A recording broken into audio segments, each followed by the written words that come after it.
दाद्या या पान तात्या बघा तेव्हा जमिनीच्या वाटणीवर भांडत असतात. अरे त्यांचा एकमेकावर लय जीव आहे, पण आपल्या भाऊकीतली ह्यांची कानं भरतात आणि मग अशी येड्यावानी करतात. होय र, मग आपण दोघं भाऊ भाऊ बी मोठं झाल्यावर यांच्यासारखं असंच भांडणार काय? काय रे, काय बोलली चालू आहे ती एवढी? काय ना ग काकू, हेच की आपल्या घरातली भांडणं. अरे त्यांचं काय, ती आज भांडते ती, उद्या एक होते ती. अगं होय, पण तू आणि काकू बी मध्ये काय बोलत नाही सा? अरे आम्ही बायका ह्या भावाभावांच्या मध्ये नाही बोलत, म्हणून तर आपलं कुटुंब अजून एकत्र टिकून आहे. अरे तुम्ही दोघं भाऊ जवळ एकत्र आहे का नाही, तर जगातली कुठली बी गोष्ट मिळवू शकतायसा बघ. आणि जगातलं कोण बी तुमचं काय वाकडं करू शकत नाही.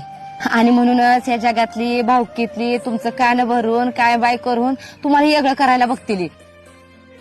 अरे पोरानो, तुम्ही रामायण बघितलंय का नाही?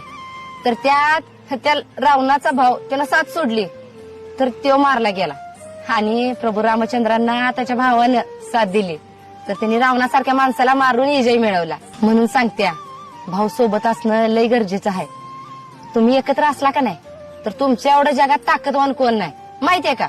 कायम संग राहायचं, काय सुद्धा डोक्यात घ्यायचं नाही मुला. हा होय आय,